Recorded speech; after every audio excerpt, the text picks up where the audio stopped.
My name is Felix Acero, and I'm a software engineer with the Security Engineering and Architecture team. In this video, I'm going to show you how you can use the local authentication framework to improve the authentication and authorization flows of your app. We'll start by taking a look at the generic concepts of authentication and authorization, and how they apply to your application. Then, we'll review how the existing local authentication API, and in particular the LA context, can help you implement a wide range of authorization schemes. And finally, we'll see how the new APIs we're adding to local authentication this year can help you further streamline your authorization code. So let's start by talking about authentication and authorization. Authentication and authorization are distinct yet closely related security concepts. On the one hand, authentication is the act of verifying the identity of the user.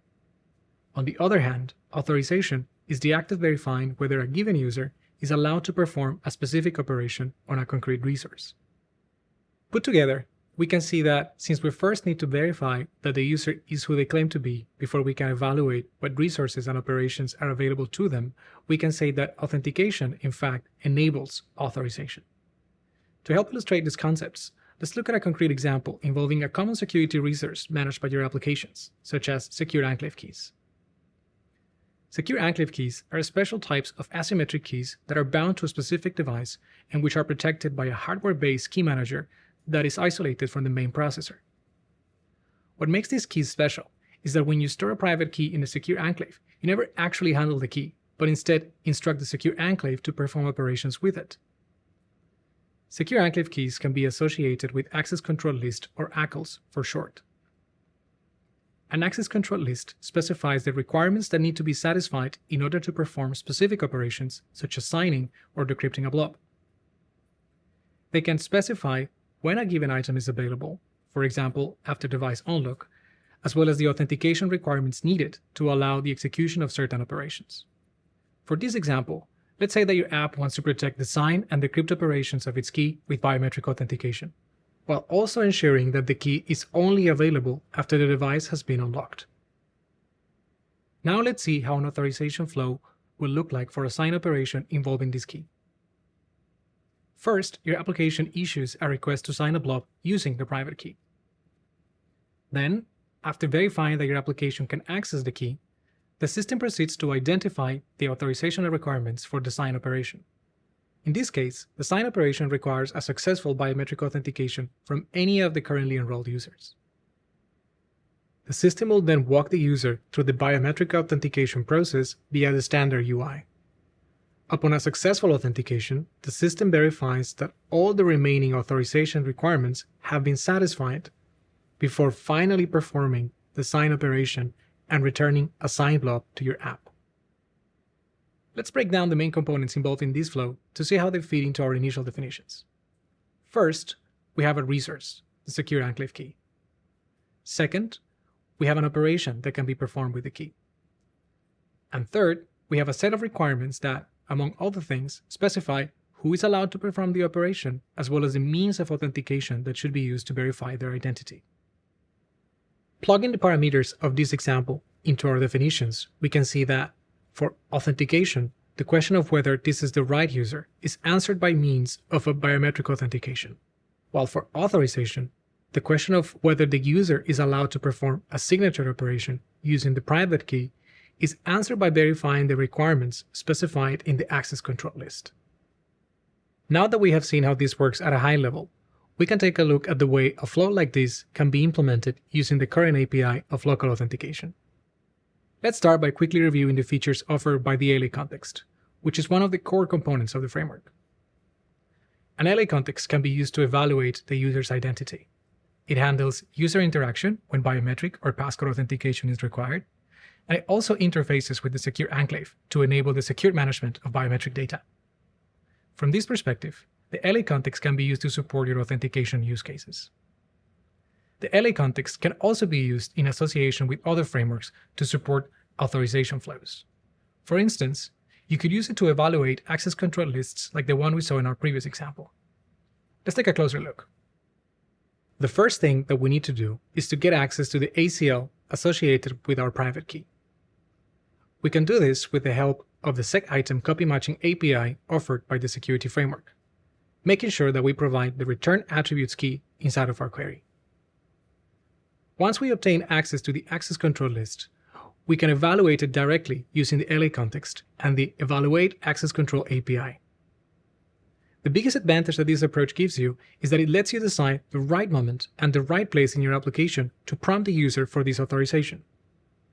In this case, since the access control list requires biometric authentication for the signature operation, the LA context will present the familiar Face ID or Touch ID UI. Once the ACL has been authorized inside our LA context, we'll be able to use it as part of our query for obtaining a reference to our key. We do this by appending the LA context to our SecItem query under the Use Authentication context key. By binding the LA context to our private key reference, we ensure that executing the signature operation will not trigger another authentication, while allowing the operation to continue without unnecessary prompts. This binding also means that no additional user interactions will be required for future signatures until the LA context is invalidated. The LA context offers a great deal of flexibility, and it lets you control each of the steps and parameters involved in your authorization flows.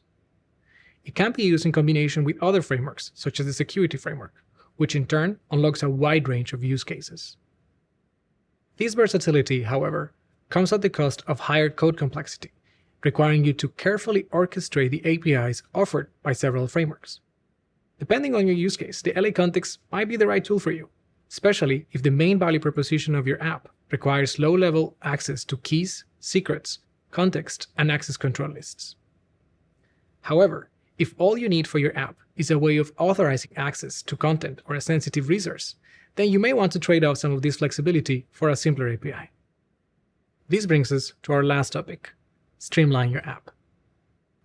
New to iOS 16 and macOS 13, Local Authentication is introducing a higher-level authorization-focused API.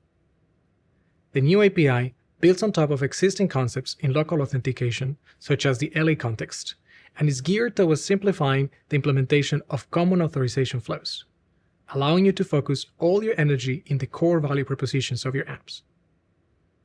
The most important abstraction introduced by the new API is the LA right. The simplest use case you can give an LA right is to help you authorize operations on application-defined resources. For instance, you could use a right to help you gate access to the user profile section of your application by first requiring a successful biometric authentication from your user.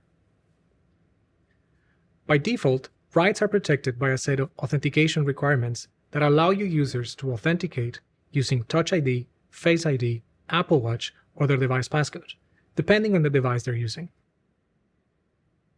You can also choose to associate your rights with more granular requirements, which allow you to further constrain the means of authentication. Let's have a look at how we can use LA rights in code.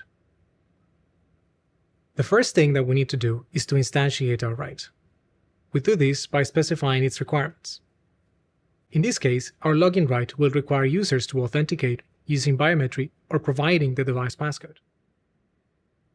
We then proceed to verify that the current user can obtain the login right. We use this information to determine whether we can continue with the login operation or if instead we need to redirect the user to the public section of our app. Finally, we can proceed with the actual authorize operation, providing a localized reason that will be visible to the user in the authorization UI. When authorizing a right in this way, a brand new system-driven UI is presented. The UI is rendered inside your application window and provides users with relevant information to help them understand the origin and purpose of the operation. We believe that the new look will allow you to craft authorization flows that integrate more seamlessly with your application and that provide more context and information for your users. Now that we have seen how to create and authorize a right, let's take a closer look at its lifecycle. Rights start the lifecycle in an unknown state. As soon as your application issues the authorize request, the state of the right changes to authorizing. It is at this point that the user will be presented with the authorization UI that we saw in the previous slides. Depending on the success or failure of the operation, the right might transition to authorize or not authorize state. This is the most important state transition for your application. Finally, the right can also move from the authorized to the not authorized state. This occurs when your application explicitly issues a deauthorized request on the write, or when the write instance is deallocated. Be sure to keep a strong reference to your write in order to preserve its authorized state. After a write has been deauthorized, your application can continue to issue authorization requests to restart the cycle. All the previous state transitions can be queried and observed. If you have access to the LA write instance, you can query its state property directly. You can also observe all state transitions using KVO or Combine. Additionally, if your application handles several writes, you can observe the state of all of them from a single place by listening to the did become authorized and the did become unauthorized notifications, which are published to the default notification center after a change in the authorization state is detected. Before we move on, let's jump back to our example and add a logout operation to deauthorize our login write. By doing this, we guarantee that a new authorization will be required the next time the user wants to log in. So far, we have seen how to use write instances to authorize operations on application-defined resources. We have also seen how the lifecycle and state of these writes is ultimately tied to the runtime, which means that on every session of your application, you need to instantiate and configure these writes correctly. So let's take a look at how writes can be persisted and what sort of possibilities this enables for your app. LA writes can be persisted with the help of the write store. When persisted, writes are backed by a unique secure enclave key that is protected with an access control list or ACL that matches the authorization requirements of the write. This approach helps us ensure that the authorization requirements will remain immutable after the write has been persisted.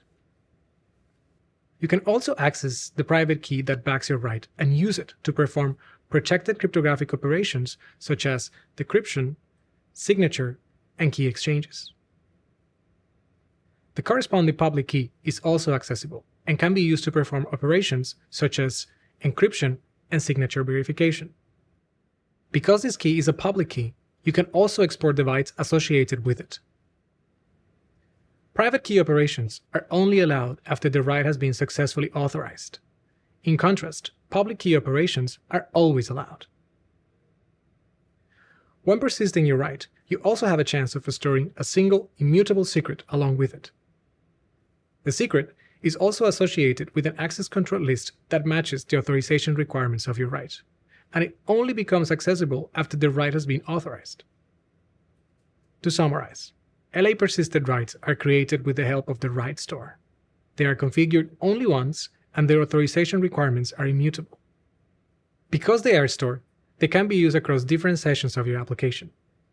Internally, they are bound to a specific device and are backed by a unique secure enclave key, which can be used to perform different cryptographic operations depending on the authorization status of the write. Finally, they can be used to protect a single immutable secret that only becomes available after the write has been authorized. Now that we understand some of the features offered by persisted writes, let's see how they can help us implement the scenario we discussed at the beginning of the presentation, where we wanted to authorize a signature operation. We start by instantiating a regular write, specifying its authorization requirements. In this case, we want to ensure that the write would only be granted to users that have biometric enrollments in the device at the moment of the creation of our write. Therefore, we use the biometric current set requirement. We can then persist the write with the help of the write store, providing a unique identifier. This identifier will be useful the next time we need to fetch the write in future sessions of our application. Once the write is persisted, we get immediate access to its public key and can start performing unprotected operations with it, without the need for an explicit authorization. In this example, we are simply exporting its public bytes. Later on, when it's time to perform a signature operation, we can retrieve our write from the store using the unique identifier we provided during creation. We can then proceed to authorize the current user through the authorize operation on our write. At this point, the system will walk the user through the authentication process and will verify that all the authorization requirements are satisfied. After the write has been authorized, we can use its private key to perform protected cryptographic operations. In this case, we are using the private key to sign a challenge issued by the backend server of our application. To wrap up, we talked about the relationship that exists between the generic concepts of authentication and authorization, and particularly how authentication enables authorization. We went over some of the features offered by the LA context, and how it can be combined with frameworks such as security to unlock very powerful and extensible authorization flows. And finally, we looked into how the newly added LA Write could help you streamline the code to implement certain authorization use cases. We invite you to take a look at existing usages of local authentication in your app and consider whether some of the features we discussed today can help you simplify your code while still protecting the privacy and security of your users. Thanks.